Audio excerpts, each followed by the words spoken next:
La gracia y la paz de nuestro Señor Jesucristo sea para todos mis amados hermanos. Hoy nosotros estamos continuando aquí ese estudio. No me gusta mucho llamarlo de estudio porque realmente lo que nosotros estamos haciendo es ser alimentados. El propósito de la palabra de Dios es que nosotros seamos alimentados y no solamente que podamos llenar la cabeza con conocimiento, sino que nosotros realmente podamos ser alimentados con la palabra de Dios. La palabra de Dios es algo, es un alimento que debe entrar en nuestro cuerpo y debe metabolizarse, se hace parte de nosotros, así como cuando tú comes un pan, este pan se hace parte de ti, entra allí en tu estómago y termina haciéndose parte de ti, se transforma en tu propia sangre. Entonces, asimismo, la palabra de Dios necesita transformarse en parte nuestra. Y estamos aquí hablando al respecto de el Apocalipsis, Apocalipsis sin misterio hemos llamado este tiempo, de este estudio, de estas ministraciones que estamos teniendo. Y sabemos que el libro de Apocalipsis, él está dividido en tres partes. La primera parte es las cosas que has visto, o sea, las cosas pasadas, capítulo 1, la revelación de Jesús, las cosas que son las 7 iglesias, capítulo 2 y capítulo 3, y las cosas que están por venir a partir del capítulo 4, básicamente en adelante son las cosas que están por venir.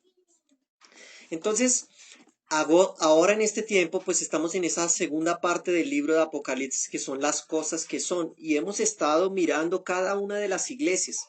Y las iglesias, ellas pueden ser vistas de tres maneras, decíamos. La primera es de manera histórica. Estas iglesias realmente existieron, tuvieron las cosas que se mencionan allí, realmente pasaron. El aspecto devocional también es un segundo aspecto, y el tercer aspecto es el aspecto profético, donde nosotros estamos viendo que cada una de las 7 iglesias pues representa un tiempo o una época durante estos 2 milenios. Y de esas 7 iglesias, pues las primeras 3, ellas ya no están. Podemos decir que son tres modelos, que es la primera iglesia, Éfeso, que representa la iglesia del siglo I, la iglesia de los apóstoles. La iglesia de Esmirna, que es la iglesia del siglo II y III, que es la iglesia perseguida, toda aquella persecución por el Imperio Romano. Y la iglesia del siglo IV, que es Esmirna. La tercera iglesia es Pérgamo, que representa aquella iglesia allí en la época de Constantino, donde todo el mundo se volvió creyente, donde el emperador Constantino supuestamente se convierte y la religión cristiana se transforma en la religión oficial del Imperio Romano. Y después pues veíamos la cuarta iglesia, que es la iglesia Tiatira, que representa la iglesia católica, que sería toda la iglesia de la Edad Media. Entonces, estas últimas 4 iglesias, que es Tiatira, Sardis, Filadelfia y la Odisea, se menciona específicamente el regreso del Señor. Entonces, a través de eso nosotros entendemos que estos 4 modelos de iglesia van a permanecer hasta el final de los tiempos, hasta la venida de nuestro Señor Jesucristo. Y aquí tenemos entonces, vamos ahora al capítulo 3, el mensaje a la iglesia en Sardis. ¿Sí? Comencemos leyendo siempre la palabra de Dios, ¿no? Primero que todo, leer la palabra de Dios. Capítulo 3, versículos 1 al 6, dice el mensaje a Sardis. Escribe al ángel de la iglesia en Sardis, el que tiene los 7 espíritus de Dios y las 7 estrellas, dice esto. Yo conozco tus obras, que tienes nombre de que vives y estás muerto. Sé vigilante y afirma las otras cosas que están para morir, porque no he hallado tus obras perfectas delante de Dios. Acuérdate pues de lo que has recibido y oído, y guárdalo y arrepiéntete. Pues si no velas, vendré sobre ti como ladrón, y no sabrás a qué hora vendré sobre ti. Pero tienes unas pocas personas en Sardis que no han manchado sus vestiduras, y andarán conmigo en vestiduras blancas, porque son dignas. El que venciere será vestido de vestiduras blancas, y no borraré su nombre del libro de la vida, y confesaré su nombre delante de mi Padre y delante de sus ángeles. El que tiene oído, oiga lo que el Espíritu dice a las iglesias. Entonces, La iglesia anterior que nosotros estábamos viendo era la iglesia en Tiatira, ya representa la iglesia católica durante toda la Edad Media. Pero más o menos en el siglo XVI, más o menos en el año 1500, en torno de eso, pues acontece un evento que cambió la historia del mundo, que fue ¿cuál? La Reforma Protestante. Entonces allí en la Reforma Protestante aparecieron unos hombres, muchos como John Knox, Juan Calvino, pero el más famoso de todos, que realmente ya fue el precursor, ¿sí? Hubo algunos antecesores, pero en el que realmente recae la mayoría de la responsabilidad de que aconteciera la Reforma Protestante, fue en Martín Lutero. Ese nombre tú debes ya haberlo escuchado. De ahí también hasta hay algunas iglesias que se llaman luteranas, hay una denominación que es conocida como luterana. Bueno, en ese momento, allí más o menos por el año 1500, pues entonces acontece la reforma protestante de la iglesia católica. Una parte se separa y se transforman en que en los protestantes, y ellos tenían 5 cosas específicas que después de estudiar las escrituras y de ellos haber definido, ellos definieron 5 cosas que era sola gracia, sola fe, solo Cristo, solo gloria a Dios, ¿sí? Y había otra que en este momento no me acuerdo, pero son 5, básicamente 5 sentencias fuertes que marcaron, sola escritura, es la quinta. Esas 5 sentencias marcan lo que es la reforma protestante. Entonces allí en el año 1500 pues nace la reforma protestante. Esta iglesia en Sardis representa ¿cuál? La iglesia protestante, ¿sí? Entonces allí fueron muchas cosas las que acontecieron para que esta reforma protestante se diera, pero básicamente hubo una división de la iglesia, ¿no? La iglesia católica era la única iglesia y allí se divide y nace la iglesia protestante. Vamos entonces a comenzar a leer la carta, porque nosotros sabemos que todas las cartas tienen la misma estructura. Esa fue una de las cosas que nosotros habíamos hablado, y es que las 7 cartas tienen la misma estructura. Primero Jesús se revela de una manera, y después de que Jesús se revela de una manera, entonces Él da un mensaje, que ese mensaje incluye un elogio y una exhortación, dependiendo la iglesia. Y al final hay una promesa para el vencedor, ¿sí? Esto es muy importante. Entonces vamos a comenzar. Apocalipsis capítulo 3 dice: escribe al ángel de la iglesia en Sardis, el que tiene los 7 espíritus de Dios y las 7 estrellas, dice esto. Entonces la revelación que Jesús, la forma en cómo Jesús se revela en la iglesia en Sardis, es el que tiene los 7 espíritus. Nosotros sabemos que Dios es solo uno, Padre, Hijo, Espíritu Santo, pero son solo uno, no hay 7 espíritus. Pero cuando nosotros estudiamos al respecto de los números, sabemos que este número 7 es el número, representa plenitud de Dios. Pero ¿por qué Dios se le revela entonces aquí a los hermanos de la iglesia en Sardis? Se les revela como el que tiene los 7 espíritus de Dios. ¿Qué dice eso? Mira la segunda parte aquí del versículo. Dice: yo conozco tus obras, que tienes nombre de que vives y estás muerto. Esta es una de las exhortaciones así. Wow, esta exhortación aquí es fuertesísima. Dice: yo conozco tus obras, que tienes nombre de que vives y estás muerto. Y él se le revela como el que tiene los 7 espíritus de Dios, o sea, hablando aquí del Espíritu Santo. ¿Por qué? Porque esta iglesia, ellos estuvieron muy preocupados en tener una doctrina correcta, tenga una doctrina correcta, sepa explicar su doctrina, sepa explicar qué es justificación, sepa explicar qué es salvación, sepa explicar qué es redención, sepa explicar qué es conformación, sepa explicar qué es transformación. Entonces son personas que ellas saben explicar perfectamente la doctrina, pero no tienen ninguna realidad espiritual. O sea, eh, nosotros hemos hablado mucho al respecto de la gracia, de la justificación por la fe, pero la idea mía no es que tú sepas explicar qué es la gracia y qué es la justificación por la fe. No es eso lo que realmente me preocupa, sino lo que me preocupa o mi encargo es que la justificación por la fe y la gracia sean una experiencia en tu vida. Eso debe ser una experiencia en nuestras vidas. Entonces, estos hermanos tenían una doctrina perfecta. Te voy a decir una cosa, la mejor de las doctrinas es la doctrina protestante.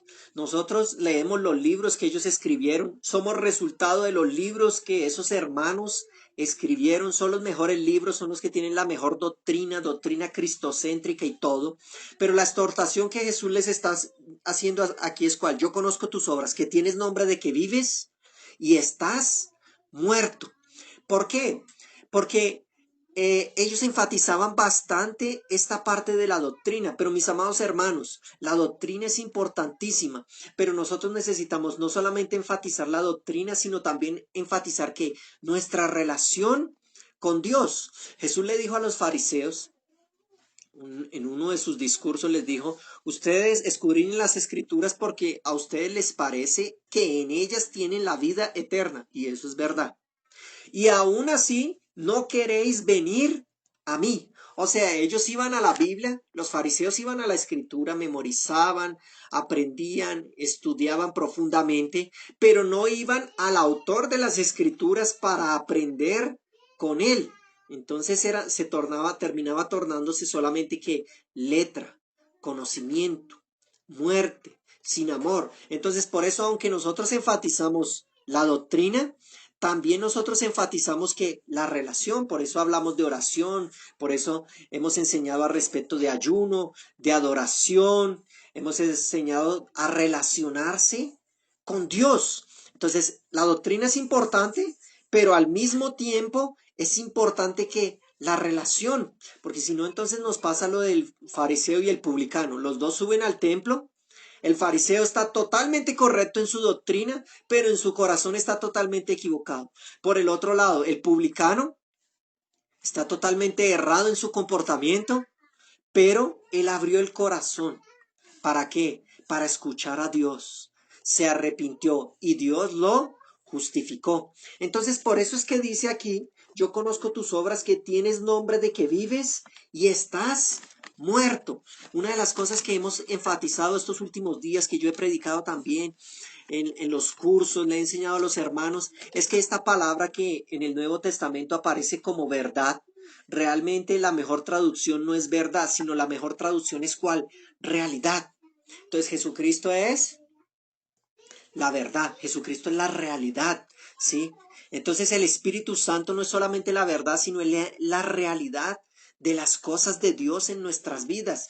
Debemos ser creyentes que no solamente tienen una buena doctrina, un buen conocimiento, que saben explicar su fe, sino que tienen una realidad interna, que las cosas en su vida son que una experiencia. Algunos dicen, queremos ser conocidos como una iglesia de la palabra, y eso está bien. Otros dicen, no, aquí nosotros, eso de palabra, sí, amén, pero nosotros somos es poder de Dios, Espíritu Santo. Entonces, algunos quieren escoger una cosa y otros quieren escoger la otra, pero te digo una cosa, no necesitamos escoger ninguna de las dos, necesitamos las dos. Necesitamos tanto la palabra como el espíritu, porque Dios obra a través de su palabra por su espíritu. Existen dos Cristos en la iglesia, infelizmente, que son que el Cristo histórico, el Cristo de las canciones, el Cristo del pesebre, el niño Jesús, el Cristo histórico, y existe el Cristo en el poder del Espíritu Santo. Entonces, no podemos limitarnos solamente a conocimiento, solamente a doctrina, sino que también tenemos que tener una relación con Dios. Amén. Entonces, por eso dice aquí: conozco tus obras, que tienes nombre de que vives y estás muerto. Que no seamos personas que saben explicar tanta doctrina, tanto conocimiento. El conocimiento envanece, pero el amor edifica. Y te digo más, 1 Corintios capítulo 8 dice así: si alguno cree saber algo, aún no lo sabe como debiera. Entonces, realmente en cuestiones del conocimiento siempre vamos a estar aprendiendo, pero es necesario que nosotros tengamos la escritura y el espíritu. No tenemos que escoger, no tienes que escoger entre la una y la otra. Porque mira, las dos son una bomba. Cuando tú juntas las dos son una bomba. Cuando tú pones para hervir un aceite, ¿sí? Vamos a decir, el aceite representa el espíritu. Y tú le derramas unas gotas de agua a ese aceite, ¿qué pasa? Los que han cocinado saben de qué estoy hablando, ¿no? Eso es una bomba, ¿no? Eso comienza a explotar. Pues es así, cuando se mezcla la palabra y el espíritu, esto es una bomba espiritual. Entonces los hermanos aquí en Sardis, pues ellos tenían ese problema. Por eso el Señor se les revela como el que tiene los 7 espíritus de Dios, porque ellos eran muy buenos en la doctrina, muy buenos en la liturgia, en la organización, en todo esto, pero estaba faltando ¿qué? El espíritu. Entonces es necesario tanto lo uno como lo otro. Amén. Versículo 3, versículo 2. Sé vigilante y afirma las otras cosas que están para morir, porque no he hallado tus obras perfectas delante de Dios. Esta palabra aquí perfecta sería mejor traducido como completas. No he hallado tus obras completas delante de Dios. ¿Por qué? Porque ellos tenían una cosa muy buena, la doctrina, pero por otro lado estaba incompleto. ¿Por qué? Porque les estaba faltando el espíritu. Se habían tornado fríos. Hay hermanos que saben todo de la Biblia, pero son fríos en su corazón. Dios no quiere eso. Necesitas la doctrina, pero también necesitas el Espíritu de Dios, como dice allí en el versículo 1. Vamos a continuar entonces. Versículo 3. Acuérdate pues de lo que has recibido y oído, y guárdalo. Y arrepiéntete, pues si no velas, vendré sobre ti como ladrón, y no sabrás a qué hora vendré sobre ti. Aquí nosotros vemos entonces nuevamente, está siendo mencionada que el regreso de Cristo. Hemos explicado ampliamente al respecto que el regreso de Cristo tiene dos momentos. Uno es el de manera escondida y el otro es de manera clara. Entonces, este aspecto aquí es el arrebatamiento. Él viene como un ladrón. Sí, a la anterior iglesia él se le revela como la estrella de la mañana, que también es bien temprano, en la mañana. No estamos diciendo que Jesús viene de madrugada o a medianoche ni nada de eso, sino que Él viene a arrebatar a aquellos que están velando y orando. Entonces Él viene como ladrón. Y el segundo aspecto de su venida, entonces es un aspecto claro, que es al sonar de la última trompeta. Tú sabes que un ladrón no toca una trompeta antes de entrar a una casa a robar. Entonces la venida de Cristo tiene dos aspectos: el arrebatamiento de los vencedores, para aquellos que están velando y orando, y al final de la gran tribulación, pues es su venida allí en su caballo blanco, juntamente con los ángeles y juntamente con los vencedores. Entonces tiene dos aspectos. Ahora, muchos no consiguen diferenciar estos dos aspectos o piensan que solamente la venida de Cristo es solo un evento. Bueno, si tú crees en la venida de Cristo, ya está de buen tamaño. Vela y ora y continúa creyendo. Amén. No es necesario que nosotros discutamos ampliamente respecto de eso ni nada de eso. El amor predomina por delante y poco a poco pues vamos profundizando en esas verdades y vamos conociendo más. Versículo 4. Pero tienes unas pocas personas en Sardis que no han manchado sus vestiduras y andarán conmigo en vestiduras blancas, porque son dignas. Entonces aquí nos está hablando de las vestiduras. Yo quería de una vez leer el versículo 5. Dice, el que venciere, aquí ya entra la promesa del vencedor, será vestido de vestiduras blancas y no borraré su nombre del libro de la vida y confesaré su nombre delante de mi Padre y delante de sus ángeles. Entonces en el versículo 4 nos habla de unas vestiduras, pero en el versículo 5 nos habla de otras vestiduras. Entonces las vestiduras del versículo 4, ¿sí? Ellas son las vestiduras que sirven para salvación, ¿sabes? ¿Por qué? Porque estas vestiduras, las vestiduras representan la relación con Cristo.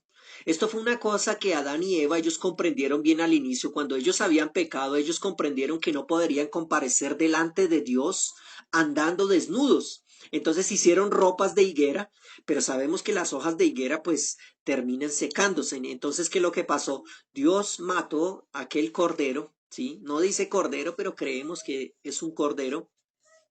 Le quitó la piel y hizo ropas para Adán y Eva, el cordero que había sido sacrificado desde la fundación del mundo. Entonces, esas ropas aquí representan las ropas de salvación. Cuando Dios nos ve, realmente lo que Él ve a Cristo. Efesios capítulo 3, versículo 27, me gustaría que nosotros lo leyéramos. Efesios 3, 27.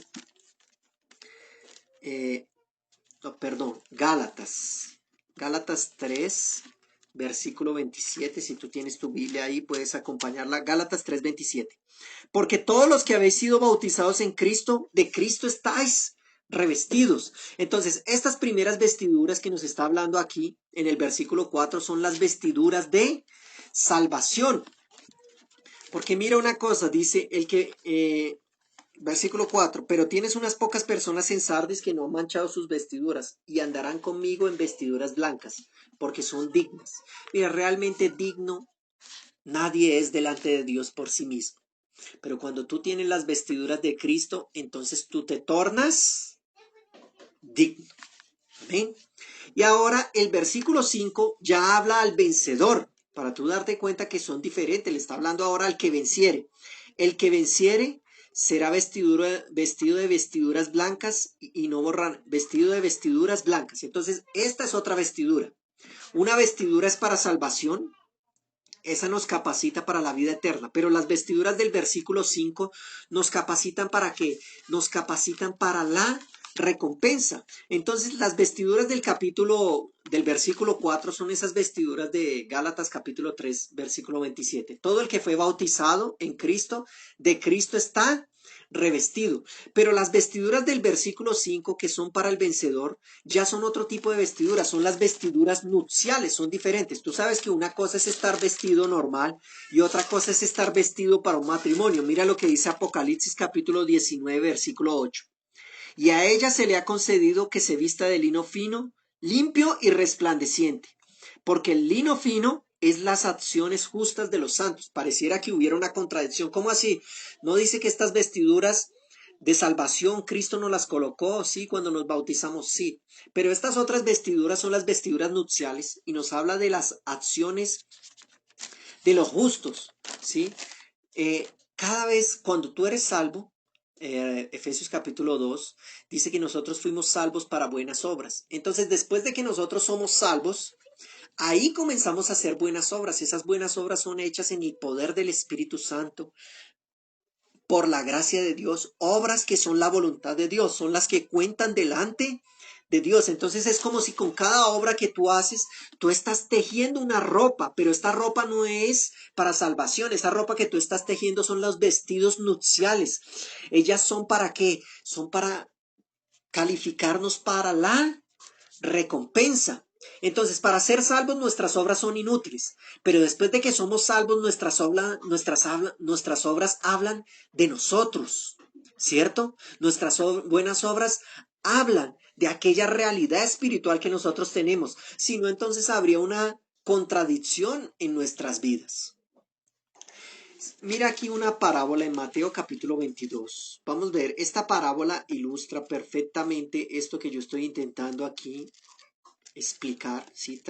Intentando traer un poco más de luz. Mateo capítulo 22 es una parábola, la parábola de la fiesta de las bodas. Entonces mira lo que dice. Vamos a leerlo, busca ahí en tu Biblia Mateo capítulo 22, por favor. Respondiendo Jesús les volvió a hablar en parábolas diciendo: el reino de los cielos es semejante a un rey que hizo fiesta de bodas a su hijo, una fiesta de bodas a su hijo. Y envió sus siervos a llamar a los convidados a las bodas, mas estos no quisieron venir. Estos se está refiriendo a los judíos. Volvió a enviar otros siervos diciendo: decía a los convidados: he aquí he preparado mi comida, mis toros y animales engordados han sido muertos, y todo está dispuesto. Venid a las bodas. Mas ellos, sin hacer caso, se fueron, uno a su labranza y otro a sus negocios. Y otros, tomando a los siervos, los afrentaron y los mataron. Estos que fueron muertos fueron los profetas. Al oírlo el rey se enojó y enviando sus ejércitos destruyó a aquellos homicidas y quemó su ciudad. Esto se cumplió en el año 70, cuando Jerusalén fue destruida y quemada y todos los judíos fueron esparcidos. Entonces dijo a sus siervos: las bodas a la verdad están preparadas, Mas los que fueron convidados no eran dignos, esos son los judíos. Id pues a las salidas de los caminos y llamad a las bodas a cuantos halléis. Aquí ya está comenzando a hablar al respecto de los gentiles, de nosotros. Y saliendo los siervos por los caminos juntaron a todos los que hallaron juntamente, malos y buenos. Y las bodas fueron llenas de convidados. Y entró el rey para ver a los convidados y vio allí un hombre que no estaba vestido de boda. O sea, este hombre no estaba desnudo, él simplemente no estaba vestido de boda, porque tú debes concordar conmigo que si te invitan a un matrimonio, tú no vas con cualquier ropa, tú no vas de sandalias y pantaloneta y una camisa playera, no, existe una ropa para comparecer a las bodas. Entonces el hombre no estaba desnudo, pero no estaba con las ropas nupciales. Y le dijo, amigo, ¿cómo entraste aquí sin estar vestido de boda? Mas él enmudeció. Entonces el rey dijo a los que servían, atadle de pies a manos y echadlo en las tinieblas de afuera. Allí será el lloro y crujir de dientes, porque muchos son llamados y pocos escogidos. Entonces, mi amado hermano, todos nosotros somos vencedores en Cristo. Todos nosotros fuimos llamados a ser vencedores. Entonces, muchos son los llamados, pero pocos son los escogidos. Los vencedores siempre son que el remanente, es la minoría. Una de las cosas que yo explicaba para tú entender la venida de Cristo es que es una cosecha. La cosecha se da en dos fases. En la primera fase, antes de llegar exactamente el día de la cosecha, hay algunos frutos que maduran primero y esa es la primera cosecha allí, esos primeros frutos, las primicias. Y después el resto de la cosecha madura completo. Entonces, ¿quiénes son los vencedores? Los vencedores son los creyentes maduros. Por eso ellos van a ser ¿qué? Arrebatados primero. ¿Sí? Bueno, poco a poco estas cosas van bajando a nuestro corazón y vamos entendiendo y van haciendo sentido para nosotros. Amén. Pero ¿cuál es lo importante? Lo importante es que este vestido de boda son esas obras que nosotros estamos haciendo. El Señor Jesús dijo que, ¿cuál fue las últimas palabras?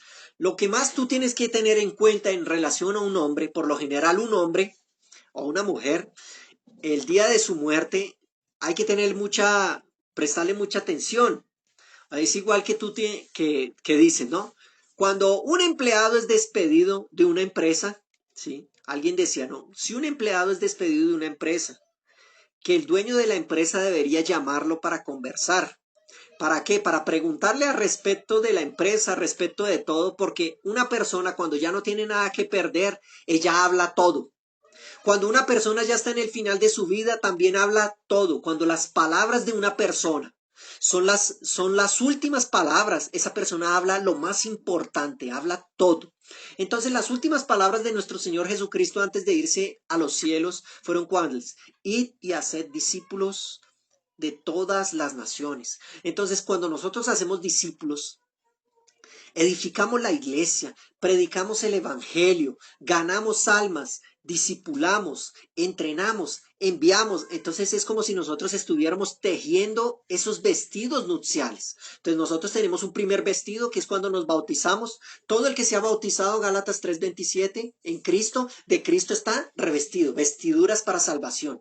Pero los vestidos nupciales, estos vestidos son para calificarnos para la recompensa. ¿Sí? Es diferente, son dos cosas diferentes. Por eso en el versículo 4, allí en Apocalipsis capítulo 3, versículo 4 menciona unas vestiduras y en el versículo 5 entonces menciona otras vestiduras. Unas son las vestiduras de salvación y otras son las vestiduras nupciales. Entonces yo te animo a que tú estés tejiendo esa vestidura nupcial, amén. Que tú y yo estemos prontos allí para participar de esa recompensa, de ese reino celestial. Amén. En el milenio. Versículo 5. El que venciere será vestido de vestiduras blancas y no borraré su nombre del libro de la vida. Entonces, esto aquí es una cosa muy importante, hermanos, porque muchos piensan que, mire, aquí hay un versículo que muestra que la salvación se pierde. Porque dice que no borraré su nombre del libro de la vida. Mira, no existe ningún versículo que dice que borraré su nombre del libro de la vida. Pero sí existe un versículo afirmando que no borraré su nombre del libro de la vida. Entonces, muchos toman la afirmación de Dios de que no borraré el libro, no borraré su nombre del libro de la vida como si fuera una amenaza, cuando realmente está haciendo que una afirmación del Señor diciendo, de ninguna manera borraré tu nombre del libro de la vida. Es como el diablo tergiversa las cosas y nos engaña, cuando realmente lo que Jesús está haciendo es una afirmación, de ninguna manera borraré tu nombre del libro de la vida. No tomes la afirmación de Jesús como una amenaza, sino tómala como una confirmación de que tu nombre jamás será borrado del libro de la vida. Y confesaré su nombre delante de mi Padre y delante de los ángeles. Entonces, esta es una cosa aquí muy importante. Dice, confesaré su nombre delante de mi Padre y delante de los ángeles. ¿Sabes una cosa? Mira, una cosa muy importante, mis amados hermanos, es que nosotros seamos conocidos por Dios. Porque conocer a Dios, conocer a Dios es una cosa, pero ser conocido por Dios es otra cosa muy diferente. Cuando nosotros leemos Mateo capítulo 7, me gustaría leerlo, Mateo capítulo 7, versículo 23, si puedes acompañar ahí en la escritura, Mateo 7, 23. Es un versículo tremendo. Vamos a leerlo desde el 21. No todo el que me dice Señor, Señor, entrará en el reino de los cielos, ¿sí? El reino de los cielos hemos hablado y hemos explicado que no es la vida eterna, el reino de los cielos es el milenio, es la recompensa, reinar juntamente con Cristo. Porque ¿quién va a entrar a la vida eterna? Todo el que crea y confiese en Cristo. Pero para entrar en el reino de los cielos, en el milenio, pues las calificaciones, las cualidades son otras. No todo el que me dice Señor, Señor entrará en el reino de los cielos, sino el que hace la voluntad de mi Padre que está en los cielos. Es diferente. Para entrar a la vida eterna solo tienes que creer.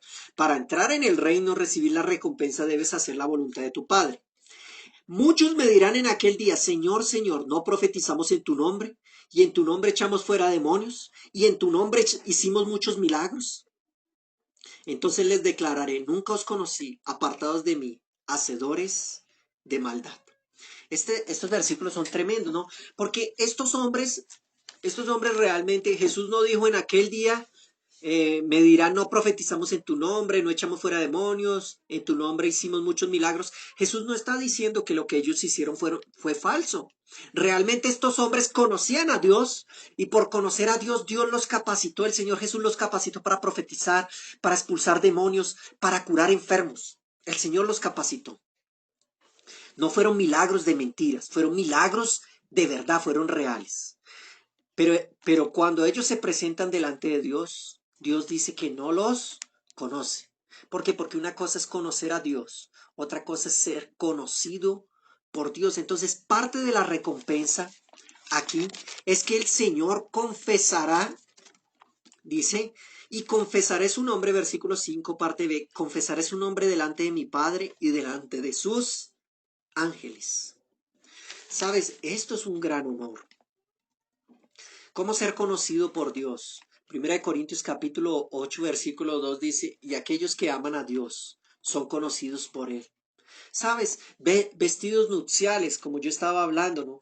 Vestidos del bautismo, ¿no? Cuando somos bautizados nos capacitan para entrar a la vida eterna. Pero los vestidos nupciales nos capacitan para la recompensa. ¿Por qué vestidos nupciales, mis amados hermanos? El vestido nupcial nos habla de un matrimonio. Jesús siempre se compara como novio y a la iglesia como novia. Y ese significado principal de novio y novia envuelve que pasión, deseo por el matrimonio, deseo por estar juntos, deseo por una alianza. Es una cuestión así que no es simplemente hacer algo por hacer, sino que realmente hay un amor, hay una pasión allí en esa relación. Entonces, es ese amor de Dios que realmente ese amar a Dios es lo que realmente nos torna que conocidos por Él. Entender que Dios nos amó nos hace que conozcamos a Dios. Pero amar a Dios, tener esa pasión por Él, pues nos hace que seamos conocidos por Él. Y dice que Él nos confesará y confesará su nombre delante de mi Padre y delante de sus ángeles. Interesante que esta cuestión de confesar, ser conocido por alguien importante es una cosa tremenda, ¿no? Vivimos en una época en que las personas, ellas viven queriendo tomar selfie, sacar foto y se hacen al lado de personas importantes para sacarse en foto, porque el hecho de tomarse una foto con una persona importante, pues en cierta manera también lo torna ¿qué? Importante. Ahora, una cosa es tú conocer una persona importante, otra cosa es que una persona importante te conozca. Una vez me acuerdo una experiencia, una vez que hubo una conferencia muy grande, muchísimas personas. Era una conferencia respecto de misiones y el pastor principal que predicó, el pastor que había organizado toda esa conferencia de misiones, había organizado todo, él era el presidente de una agencia misionera aquí en Colombia, muy respetado, y él predicó en esa conferencia todo así, un hombre de Dios tremendo. Al final de la conferencia, pues yo estaba allí con algunos hermanos, algunos jóvenes y todo, y al final de la conferencia él se baja y todo, bueno, todo el mundo se estaba despidiendo y todo allí, la gente conversando porque había acabado la conferencia. Y de repente él se acerca ya a unos 3, 4 metros y él me llama por mi nombre. Llegó y dijo, Javier, ven. Ahí de repente todos los otros jóvenes que estaban allí, pues quedaron sorprendidos así mirándome, porque una cosa es tú conocer una persona importante. Pero cuando ellos vieron que esa persona importante me conocía y me llamó por mi nombre, pues se quedaron que sorprendidos. Entonces hay una diferencia entre conocer a alguien importante y ser conocido por alguien importante. Entonces, mira la recompensa para el vencedor es cuál. En aquel nombre, el propio Señor Jesús, Él te llamará delante del Padre por tu nombre. Eso no es una cosa pequeña. Esa es una gran honra. Dice que, y confesaré su nombre delante de mi Padre y delante de sus ángeles. El que tiene oído, oiga lo que el Espíritu dice a las iglesias. Amén, mis amados hermanos. Entonces quería que hiciéramos una oración en este día y pudiéramos declarar esas verdades espirituales, que realmente Dios traiga realidad espiritual para nuestras vidas. Amén. Y podamos tanto tener la palabra como el Espíritu. Que no tengamos nombre de que estamos vivos cuando realmente estamos muertos, sino que realmente estemos vivos, tanto en la doctrina como en la relación con Cristo. Amén. Señor Jesús, oro por cada uno de mis hermanos, Señor. Que nosotros podamos tener esa gracia, Señor, de ser conocidos por Dios. Que nosotros podamos a cada día tejer nuestros vestidos nupciales, Señor, con esas obras de justicia, Señor, haciendo discípulos, edificando tu iglesia, Señor. Que seamos conocidos por ti, Señor, que podamos amarte como una novia ama a su novio, con pasión, Señor. Padre, que nuestros ojos se anticipen a las vigilias de la noche para meditar en tu palabra, Señor. Que tu palabra, Señor, sea nuestra delicia de día y de noche, Señor. Que podamos disfrutar de la presencia del Espíritu de Dios, de ese Espíritu que el Señor revela para la iglesia en Sardis, Señor. Nosotros podamos disfrutar de esa realidad espiritual y ser personas que hacen tu voluntad. Y en aquel día, Señor, tú nos confesarás, Señor, delante del Padre y delante de tus ángeles, Señor. Gracias, Espíritu Santo, Señor, porque creemos que nosotros seremos vencedores. Danos esa realidad espiritual, Padre, en el nombre de Jesús, para tener ese vestido tejido en aquel día y listo en aquel día para recibir la recompensa. En el nombre de Jesús. Amén.